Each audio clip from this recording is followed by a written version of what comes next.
Թերթերը գրում են, մենք պատմում ենք 5-րդ ալիքի ուղիղ եթերում օրագիրն է բարի լույս։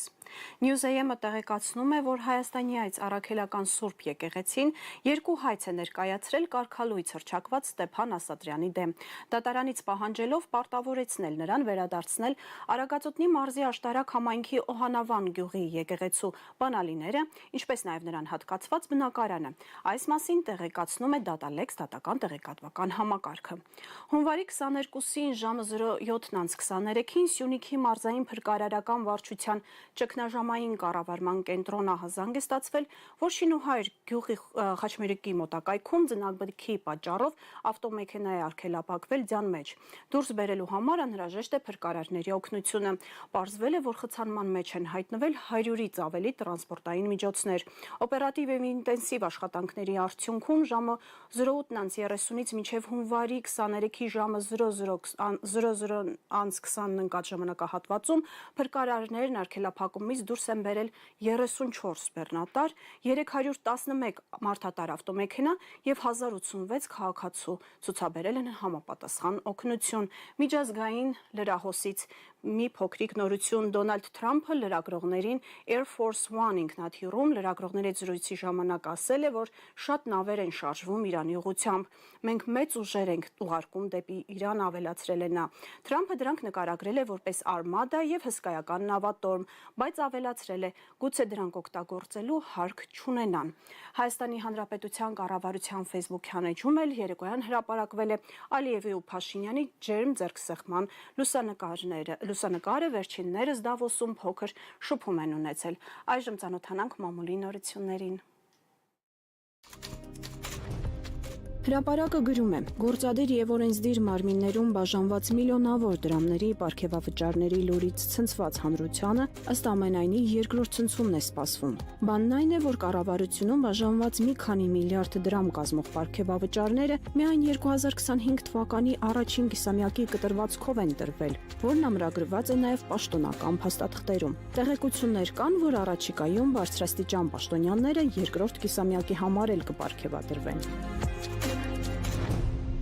Հրապարակի տեղեկություններով իշխանությունները Գարեգին երկրորդ կաթողիկոսի դեմ նոր քրեական վարույթ են նախապատրաստում։ Թերթին պատմել են, որ քննչական կոմիտեում մեղադրանք է քննվում փողերի լվացման հոդվածով։ Այդ վարույթի շրջանակներում հարցաքննվել է Շողակաթ հեռուստաընկերության տնօրեն Մանյա Ղազարյանը, որը եւս գործով անցնում է։ Գործը վերաբերում է բնակարանին, որը մայրաթոռը հատկացրել է Շողակաթի երկարամյա տնօրենին իր ֆոնդից։ Հետագայում այդ բնակարանը սեփականատերը վաճառել է։ Այդ գործարքն էլ քննչական կոմիտեն որակում է որպես փողերի լվացում, որն իրականացրել է ամենայն հայոց կաթողիկոսը։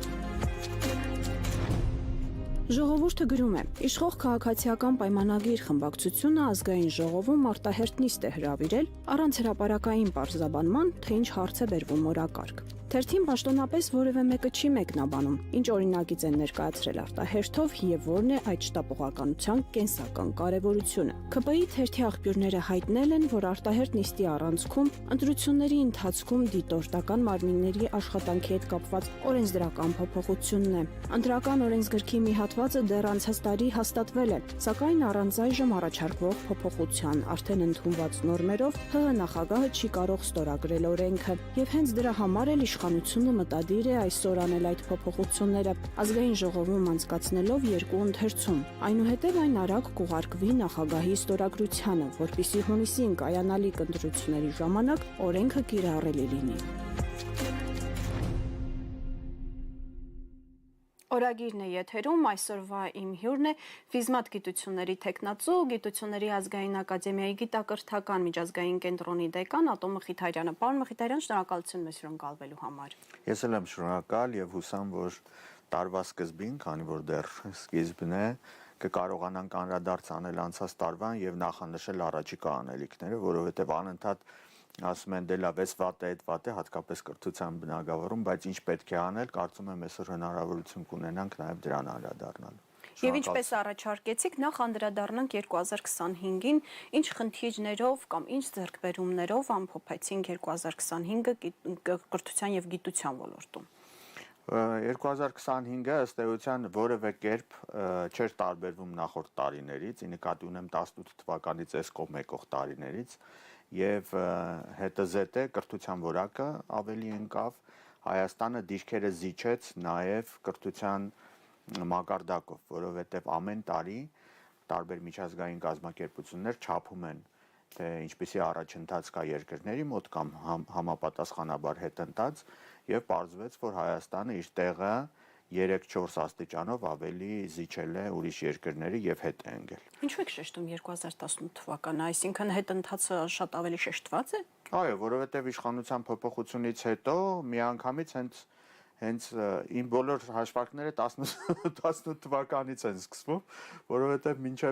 մինչև այդ կարծես թե աճի միտում կար, բայց կրթության ոլորտում 18-ից սկսած, 19-ից սկսած ամեն ինչ վատ է եւ արդարացման որևէ ձև չկա էլի այդ վատ լինելու, որովհետեւ Հայաստանը, որը ժամանակին ուներ շատ բարձր կրթական մակարդակ 95% այո, եթե չեմ սխալվում, նույնիսկ այդպիսի թվեր էին։ Այո, շատ բարձրագույն կրթության մակարդակներ շատ բարձր եւ ի նկատի ունեմ խորհրդային տարիներին Հայաստանը առաջատար դիրքեր էր զբաղեցնում ոչ միայն խորհրդային միության, հանրապետությունների մեջ, աշխարհի մակարդակում եւ գիտության առումով եւ այլն, եւ այսօր Հայաստանը գտնվում է ամենավերջին տեղերում այդ աշխարհի 190 քանի երկրների շարքում եւ դա կարելի է ասել ամոթ է, որովհետեւ այն ժառանգությունը, որ մենք ստացել ենք, ըստ էության մսխել ենք այդ ժառանգությունը եւ բարձրագույն կրթություն ստացողների թիվն է հետզհետե պակասում վերջին 7 տարվա ընթացքում ավելի քան 25%-ով գիտնականների եւ դասախոսների թիվն է պակասել ավելի քան 28%-ով մոտ 30% 18 թվականից սկսած եւ երեխաների դպրոցներ հաճախելիության մակարդակը ուրեմն ավելի վատ է, քան օրինակ նախորդ տարի 10-ից 1-ը չէր հաճախում դպրոցական տարիքի երեխաների մասին եմ ասում։ Հիմա ավելի վատ վիճակ է։ 25 թվականի տվյալներով եւս 2%-ով ավելացել է դպրոց չհաճախող երեխաների։ Իսկ պատճառը ո՞րն է։ Թե ուսանողների թվի պակասելու, թե դասախոսական կազմի եւ թե աշակերտների հաճախություն։ Դե հիմնական պատճառները իհարկե գալիս են սոցիալական վիճակից մարդկանց, որովհետեւ շատերը օրինակ երեխաներին դպրոց չեն տանում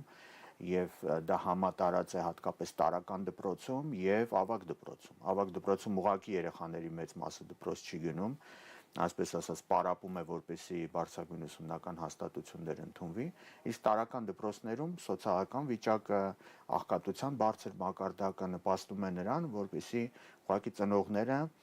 առաջնային չգնահատեն իրենց երեխաների ուսումը։ Այն պարագայում, երբ որ Հայաստանում ընտանիքները շատ ավելի կարևորել են մշտապես ուսումը եւ դրա համար շատ Այո, շատերը իրենց օրինակ որոշակի հարցերում սահմանափակել են, որպեսզի իրենց երեխաները կարողանան ուսում ստանալ։ Ճիշտ եմ հասկանում, որ ծայրահեղ աղքատության մասին է այստեղ խոսքը գնում։ Ծայրահեղ եւ աղքատության, որովհետեւ Հայաստանում աղքատության մակարդակը գիտեք, մոտավորապես 1/4 է, մոտավորապես։ Իսկ դա նշանակում է, այո, որ այնպես չի, որ բոլոր ընտանիքները հնարավորություն ունեն թեկուզ նվազագույն պայմանները իրենց երեխաների համար ապահովել։ Եվ դրան գումարվում է նաև կրթության մեջ տեղի ունեցած, այսպես ասած, ճակերտներում բարեփոխումները։ Ինչու ճակերտներում։ Ինչու ճակերտներում, որովհետև ուսուցիչների մակարդակն է ընկել կրթության։ Մանկավարժական կրթություն ստացող ուսանողներ չկան, այսինքն որոնք գան եւ փոխարինեն այս ուսուցիչներին։ Մյուս կողմից, այսպես ասած, ատեստավորման գործընթացը, որը շատ արհեստական գործընթաց է 4 տարի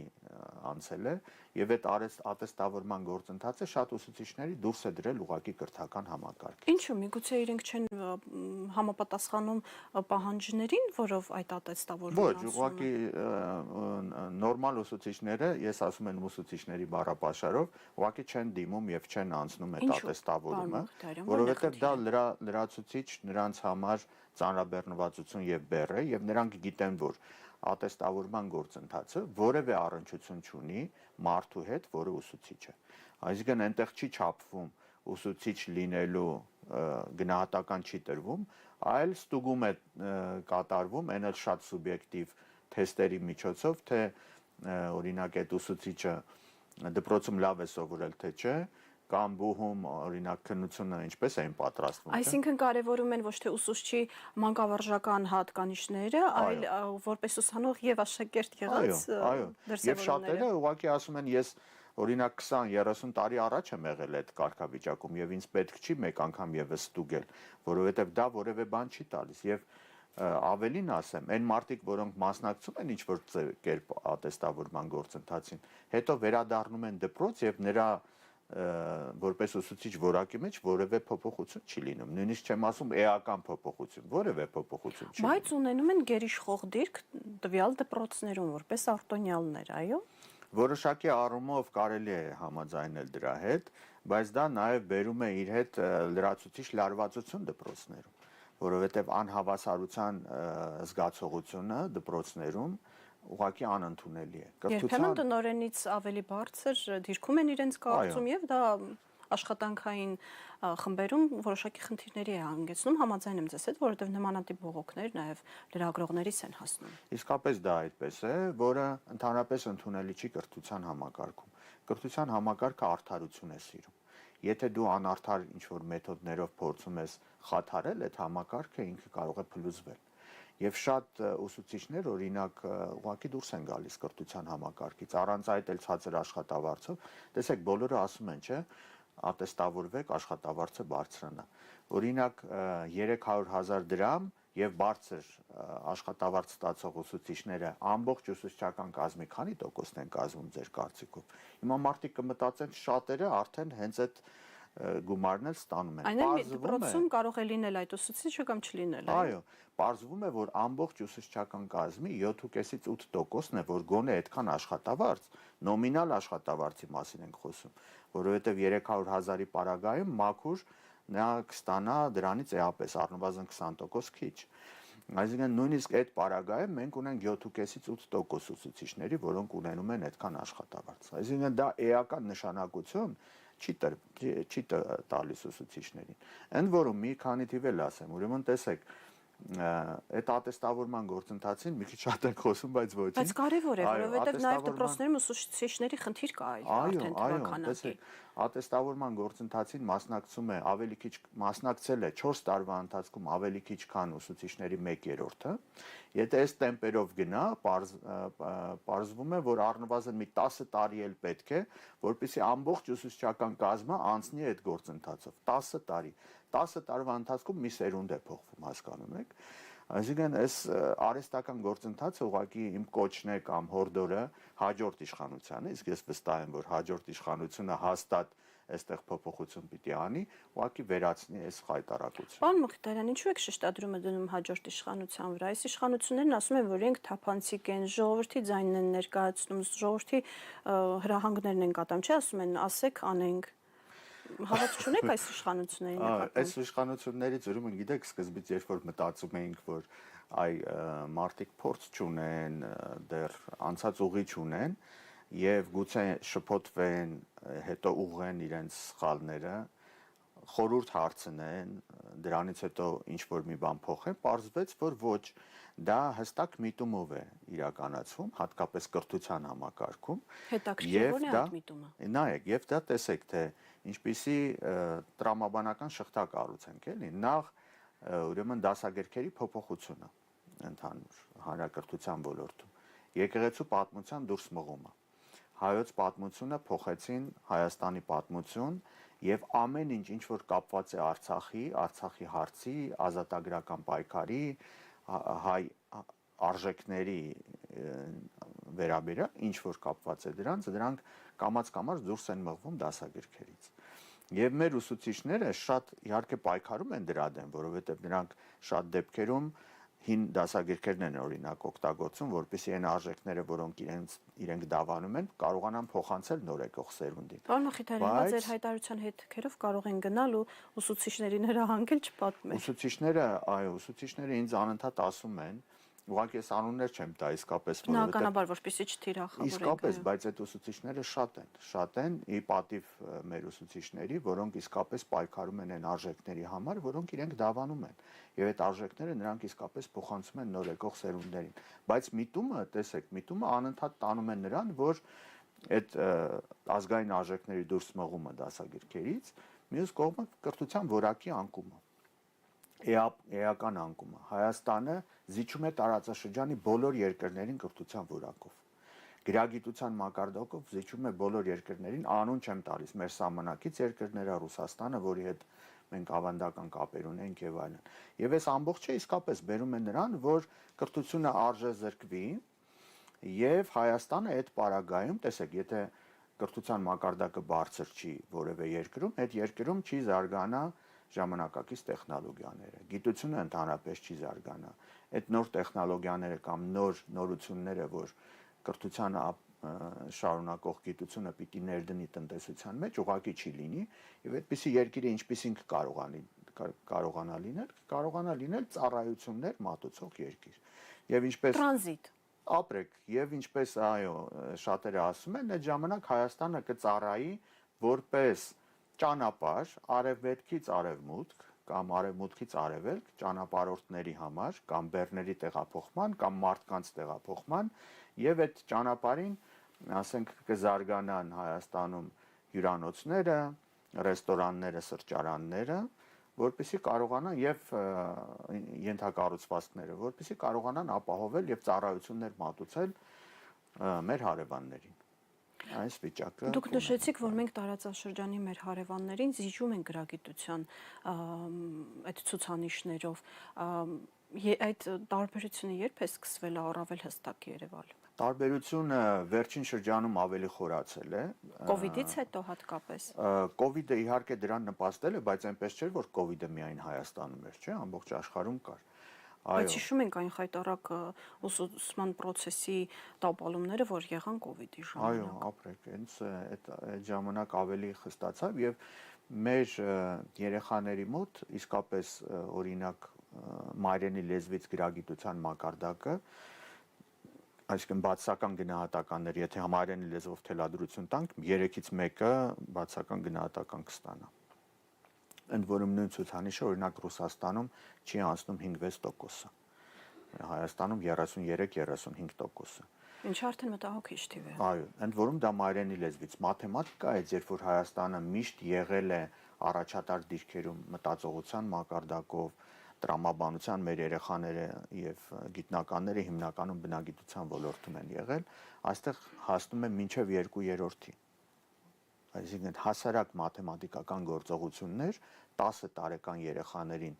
դպրոցներում տալիս են եւ հետո գնահատում են եւ պարզվում է, որ Հայաստանում 65-67%-ը չի կարողանում իրականացնել այդ հասարակ մաթեմատիկական գործողությունները, որոնք, չգիտեմ, նրանք պիտի առաջի, երկրորդ, երրորդ դասարաններում արդեն սովորած լինեին։ Պարոն Քրթարյան, մինչ մամուլի նորությունների երկրորդ բաժնին ծանոթանալը մի փոքրիկ հարց։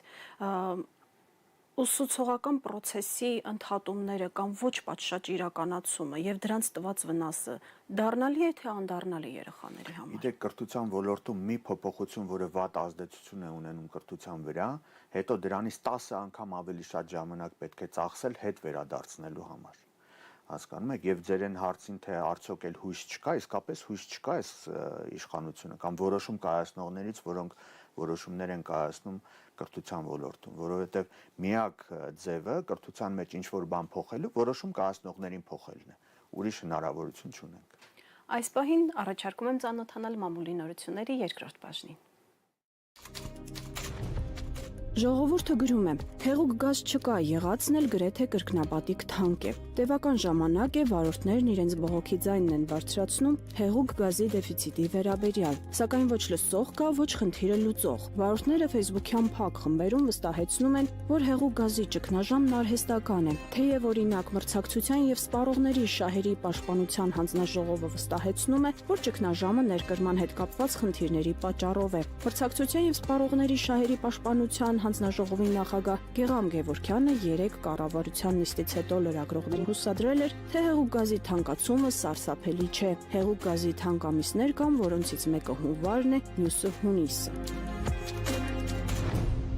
Հրապարակը գրում է. երկու օր առաջ գրել էինք, որ Սամվել Կարապետյանի ուժեղ Հայաստան կուսակցության հիմնադիր համագումարի ժամանակ կհայտարարվի, որ վարչապետի թեկնածուն Նարեկ Կարապետյանն է, Սամվել Կարապետյանի եղբորորդին, որը մեր ձևով շարժման համակարգողն է։ Սակայն թիմում բուռն քննարկումներ են գնում, թե ինչպես մատուցեն այդ լուրը։ Ոմանք համարում են, որ Նարեկ Կարապետյանը շատ երիտասարդ է այդ կարգավիճակի համար։ Ըստ ամենայնի կհայտարարեն, որ Նարեկը միայն դե յուրե է թեկնածուն, իսկ դե ֆակտո լինելու է Սամվել Կարապետյանը, որը Հայաստանի Հանրապետության օրենսդրությամբ իրավունք չունի ընդգրկվելու պատգամավորության ցուցակում եւ հավակնելու վարչապետի պաշտոնին, քանի որ օրենքի պահանջներին չի բավարարում։ Պետեկամուտների կոմիտեի հրապարակի աղբյուրները հայտնել են, որ կառույցի ղեկավար Էդուարդ Հակոբյանի նկատմամբ համակարգի ներսում դժգոհությունը մեծ չափերի է հասնում, քանի որ Հակոբյանը ըստ փորձառու աշխատակիցների չի տիրապետում իրավիճակին, աշխատանքային կոնտակտի մեջ չի մտնում ենթականների, անգամ տեղակալների հետ։ Կարելի է ասել մեկուսացած է, ինչի հետևանքն են նաև ՊԵԿ-ում վերջին շրջանում մաղմկոտ բացահայտումներն ու ձերբակալությունները։ Հակոբյանը, հիշեցնենք, այդ պաշտոնին է նշանակվել 2024 թվականի նոյեմբերին, երբ SMS հաղորդագրությամբ առանց որևէ հոդաբաշխ բացատրության ՊԵԿ նախագահի պաշտոնից ազատվեց Ռուստամ Բադասյանը։ Օրագիրը շարունակում է աշխատանքն ուղիղի եթերում։ Պարոն Մխիթարյան, բոլորս հիշում ենք 300 դպրոց ծրագրի մասին, որ փուլում է։ Ուրեմն այս կառավարության ծրագրում է գրած այդ մասին 300 դպրոց 500 մանկապարտեզ եւ ծրագրի վերնագիրը հետեւյալն է, այս խնդրում եմ ուշադրություն դարձնել, էլի, մինչև 2026 թվականը կառուցվող կամ հիմնանորոգվող դպրոցների ցանկ եւ այդպիսի ցանկը հաստատված է, այդ 300 դպրոցները մենք գիտենք որոնք են։ Ուրեմն երբ որ 2026 թիվը արդեն մոտենում էր 25 թվականին ազգային կրթության խորհրդով մենք դիմեցինք նախարարությանը, որը լիազոր մարմինն է այս ծրագրի իրականացման, եւ ասացինք, քանի որ մնացել է ընդամենը 2 շաբաթ այդ 26 թվականին մինչև, խնդրում եմ ասեք այն դպրոցները, որոնք այդ ծրագրով կառուցվել են կամ հիմնանորոգվել են եւ հիմա պատրաստ են ուրեմն շահագործման։ Ուրեմն մեզ ուղարկեցին այդ դպրոցների ցուցակը եւ գիտեք քանի դպրոց կար այդ ցուցակում։ Ընդամենը 60։ Դա նշանակում է, որ այդ ծրագիրը կատարվել է ընդամենը 20%-ով։ Ընդամենը 20%-ով։ Եվ սա, չգիտեմ ինչի չեմ բարձրաձայնում, անդադ ասում են, տեսեք, այս դպրոցը, այն դպրոցը, բայց այդ դպրոցների թիվը եկեք ասենք, ընդամենը նախատեսվածի 20%-ն է։ Միևնույն ժամանակ ուշադրություն 26 թվականին սեպտեմբերի 1-ին Հայաստանում փակվելու է 230 դպրոցից ավելի։ Ինչու՞։ Որովհետև դրանք փոքր դպրոցներ են, տրամաբանությունը, այսինքն հիմնավորումը ինչ է։ Փոքր գյուղական դպրոցներ են, որոնք միավորվում են մի քանի դպրոց իրար հետ եւ մի դպրոցում են երեխաները դասեր аնել։ Իսկ մտածել են երեխաները ինչպես են 230-ից ավելի դպրոց։ Իսկ երեխաները մտածել են ինչպես են հասնելու այդ հարևան գյուղերում գտնվող։ Դե ասում են, որ տրանսպորտային միջոց կլինի, որ երեխաներին կտանեն, բայց օրինակ եթե երեխան օրինակ առավոտյան վատ էր զգում իրեն եւ օրինակ կարողանար առաջի դասը բաց թողել եւ երկրորդ դասից մասնակցել, այդ երեխան ուղղակի դպրոց չի գնա։ Այսինքն կրթություն ստանալու իրավունքը կոպտորեն խախտվում է այստեղ։ Այո, եւ դա տեսեք այն բնակավայրերում, որտեղ բնակչությունը քիչ է, այդ բնակավայրերը հիմնականում սահմանամերձ բնակավայրերն են եւ բարձր լեռնային բնակավայրեր։ Այսինքն դժվար անցանելի եւ դժվարահասանելի բնակավայրեր։ Երբ որ ժամանակ օրինակ ձմեռային 3-4 ամսվա ընթացքում գուցե ճանապարհները նույնիսկ փակվեն։ Բացի դրանից, քանի որ դպրոցը յուրաքանչյուր հասարակության մեջ, այդ թվում նաեւ Հայաստանում համայնքաստեղծ նշանակություն ունի, մենք դպրոցների փակելով բերելու ենք նաեւ այդ համայնքների ոչնչացմանը կամաց-կամաց, որովհետեւ շատ մարդիկ իրենց երեխաներին ուսման համար կգնան իրենց երեխաների հետևից մեծ բնակավայրեր, շատերը Երևան կամ մարզային կենտրոններ, իսկ դրանից հետո նաև Հայաստանից դուրս։ Այսինքն այս բերելու է դրան։ Տեսեք 60 դպրոց կառուցվի, 230-ը փակվի, ել չեն քաշվում 300-ից ավելի դպրոցները, որոնք Արցախում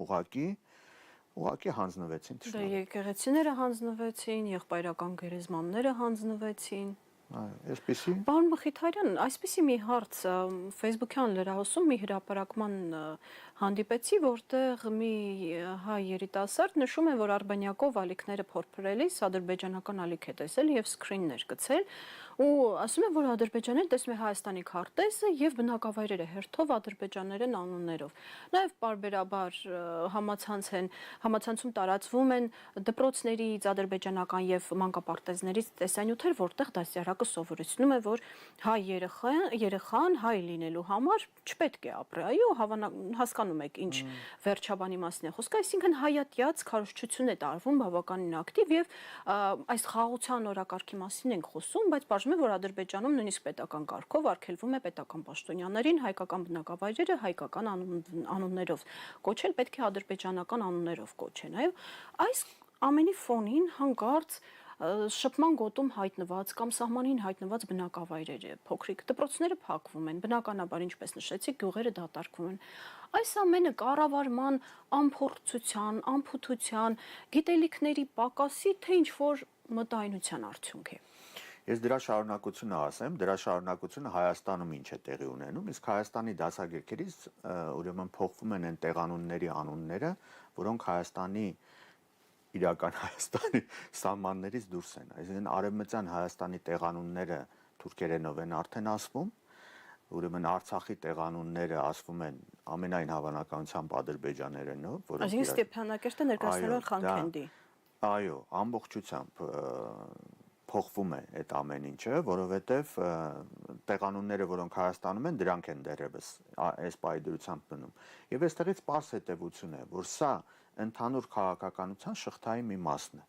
որը արևելքից գալիս է Հայաստանով անցնում եւ գնում է արևմուտք եւ մի շղթա է։ Եվ դա նշանակում է, որ քաղաքականությունը, որը Հայաստանում վարվում է կրթության ոլորտում, առանձին եւ ինքնուրույն չի, այսինքն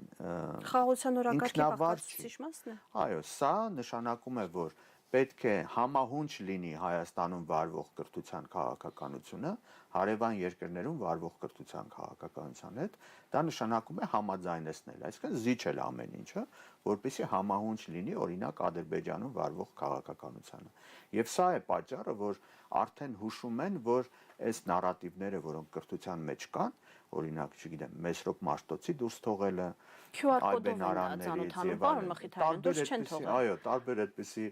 ուրեմն օրինակներ կան, այս ամբողջ ուղղակի թելադրվում է լավ այսպես մեղմ ասենք ոչ Հայաստանի ներսից։ Իսկ միգուցե խաղաղությունը թանկին է պահանջում։ Ինչքան թանկ է, էլի ասենք, էլի խաղաղություն կարող է լինել, բայց այն ժամանակ մենք կարող ենք հայերեն չխոսել, սեփական ինքնությունը չունենալ, սեփական պատմությանը ընդհանրապես անհաղորդ լինել, եւ այդ ժամանակ ում է պետք է Հայաստան անունը, եթե մենք սեփական արժեքներ չունենք եւ ինչ որ մի ձևով չենք տարբերվում մյուսներից։ Այո, դա էլ է համարժեքը, Արևմտյան Ադրբեջան։ Այո, դա էլ է տարբերակ եւ այն մարդիկ, որոնք այսպես են մտածում, այդ մարդիկ առաջիկա ընտրություններում կընտրեն այն մարդկանց, որոնք այդ նարատիվները բերում են մեր կրթության համակարգ եւ ընդհանրապես մտածողություն։ Իրավիճակը խաղաղ չէ, ինչպես ընդունված է ասել, նաև գիտությունների ազգային ակադեմիայի շուրջ շատ մտահոգիչ զարգացումներ են տեղի ունենում։ Կներկայացնեք ինչ է կատարվում։ Գիտությունների ազգային ակադեմիան կորցրեց իր կարգավիճակը եւ դա տեղի ունեցավ 2025 թվականի հոկտեմբերին, այն օրը, երբ որ բարձրագույն կրթության եւ գիտության մասին նոր օրենքը ուժի մեջ մտավ։ Եվ այդ օրենքը միավորեց իր մեջ մի քանի օրենքներ, նախկինում գործող գիտական եւ գիտատեղեկատվական քաղաքականության մասին, գործնեության մասին օրենքը, բարձրագույն կրթության այնտեղ եւ հետբուհական կրթության մասին օրենքը եւ Գիտությունների ազգային ակադեմիայի մասին օրենքը։ Դրանք լրիվ առանձին ոլորտներ են, որոնք պահանջում են առանձին մոտեցումներ։ Այո, եւ Գիտությունների ազգային ակադեմիան օրենքով ստեղծված կառույց էր, օրենքով։ Հիմա այդ օրենքը այլևս չկա եւ Գիտությունների ազգային ակադեմիան դառնում է մի հիմնադրամ, որի կանոնադրություն, ուշադրություն պետք է հաստատի կառավարությունը։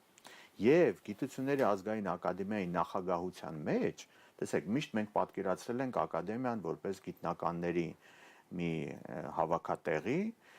մի կաճառ, որտեղ մարդը պետք է մեծ վաստակ ունենա կրթության մեջ, գիտության մեջ, որպեսզի ակադեմիկոսի կոչմանը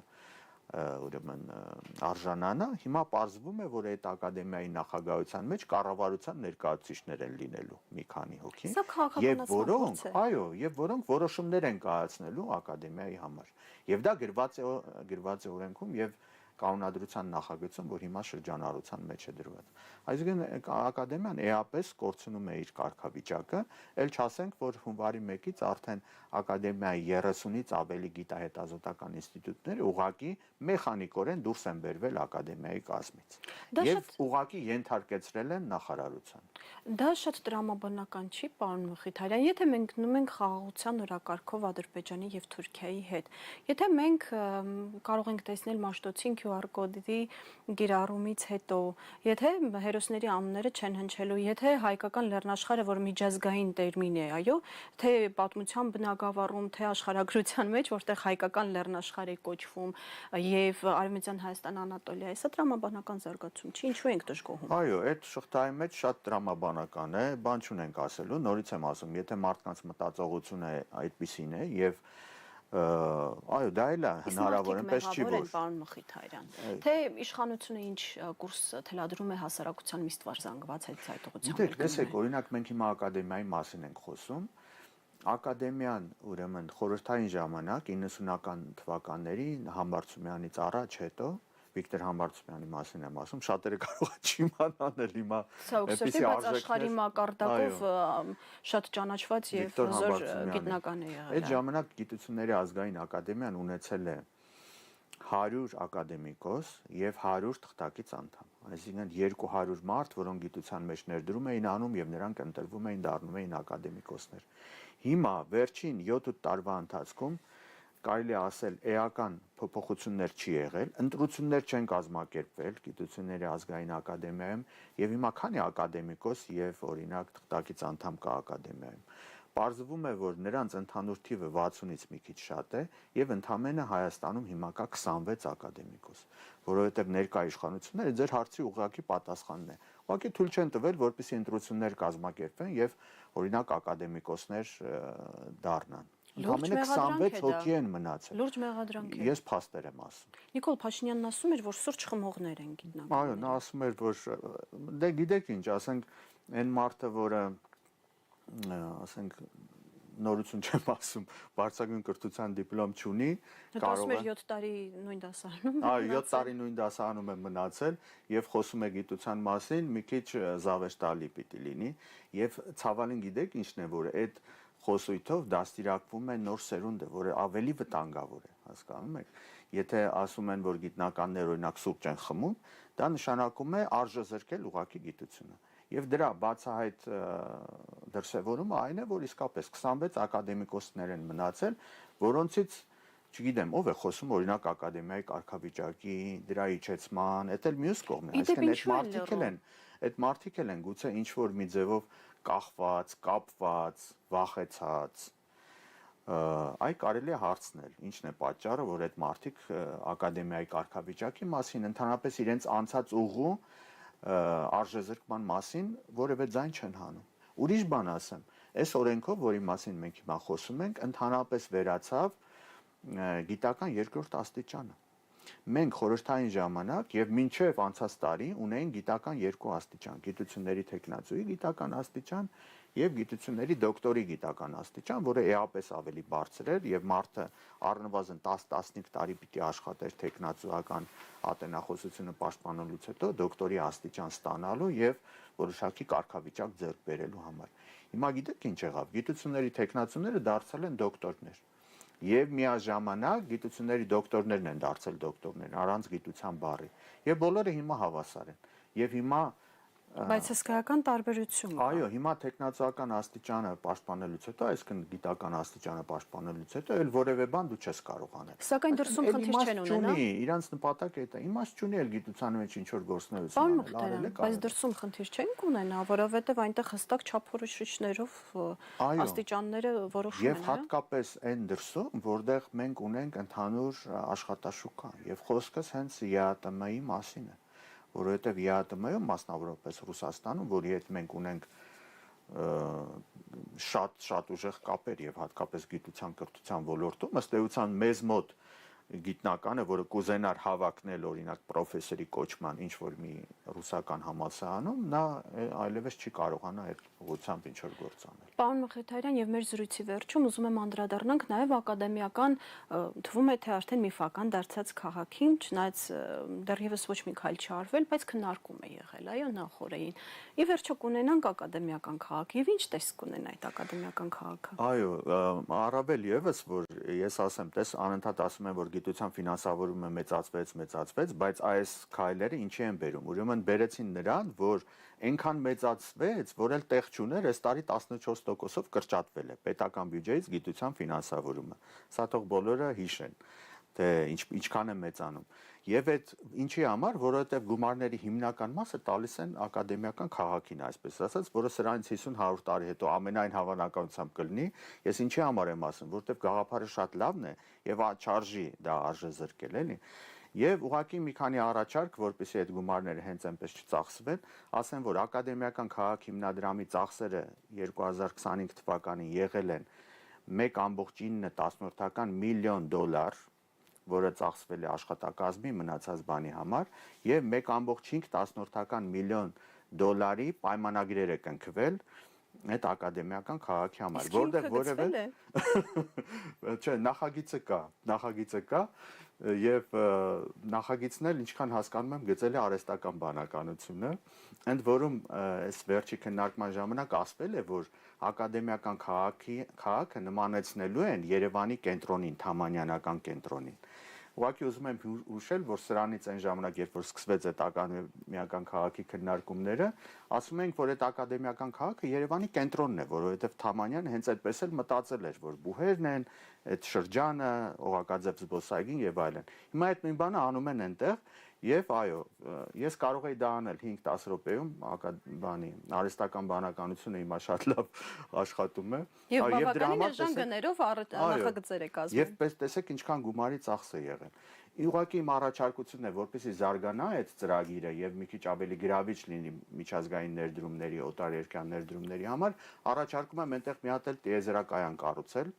այս կառավարությանը եւ գումարներ դուրս գրել, որպեսզի այո, տիեզերակայան լինի եւ ակադեմիական քաղաքից ուղիղ լուսին կամ այլ մոլորակներ կարողանան մեր եւ արտասահմանցի գիտնականները գնալ, հետազոտել եւ հետ գալ։ Այս ուրախ եւ հումորային նոտայի վրա էլ ավարտենք մեր զրույցը, հուսանք ակադեմիական քաղաքը Ատլանտիդայի նման կորուսյալ ուրվական քաղաք չի դառնա։ Շնորհակալ եմ զրույցի համար։ Մեր ժամանակը սպառվեց, օրագրի հաջորդ թողարկումը երեքշաբթի է, հաջողություն։